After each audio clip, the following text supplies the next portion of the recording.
कुदरत का ये कानून है कि जो चुप रहेगी जुबान खंजर लहू पुकारेगा अस्सी का। अगर आपने हमारी खामोशी और हमारी खामोश सदाओं को सुना होता तो आज आपको इस मंच पर से ऐसी खरी खरी बातों को सुनने का मौका न मिलता। याद रखिए, हम बुज़दिल नहीं हैं, हम कमजोर हिम्मत के लोग नहीं हैं, लेकिन इसके बावजूद हम आकाए नामदार मोहम्मद मुस्तफ़ा सल्लल्लाहु अलैहि वसल्लम के और सहाबा और अहले बैत के उसवे पर अमल करने की कसम खा चुके हैं। हमें यकीन है कि अल्लाह हमारे साथ तब होगा जब हम सब्र से काम लेंगे।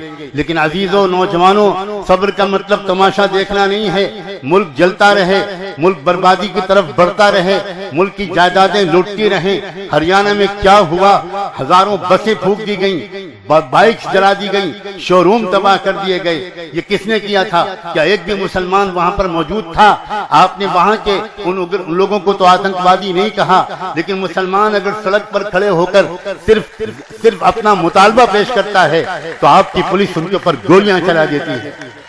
ये सूरत हाल कब तक ये मुल्क बर्दाश्त करेगा?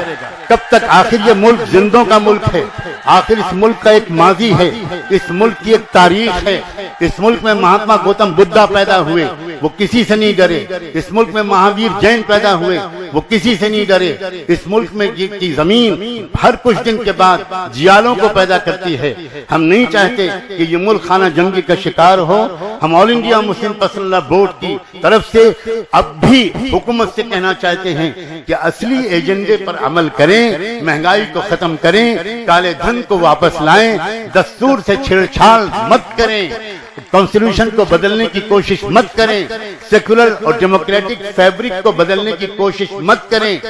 सेकुलर कॉन्स्टिट्यूशन को बदलने की कोशिश से सिर्फ मुसलमानों का नुकसान नहीं होगा, सिर्फ क्रिश्चियनों का नुकसान नहीं होगा, सिर्फ सिखों और बुद्धिस्टों का नुकसान नहीं होगा, सिर्फ SC ST और OBC के लोगों का नुकसान नहीं होगा, उस अजीम मुल्क का नुकसान होगा जिसका नाम भारत है, उसका नुकसान होगा। और या तो आप ऐलान कर दीजिए कि आप किसी विदेशी मुल्क के इशारे पर आप इस देश को तोड़ने के एजेंडे पर काम कर रहे हैं।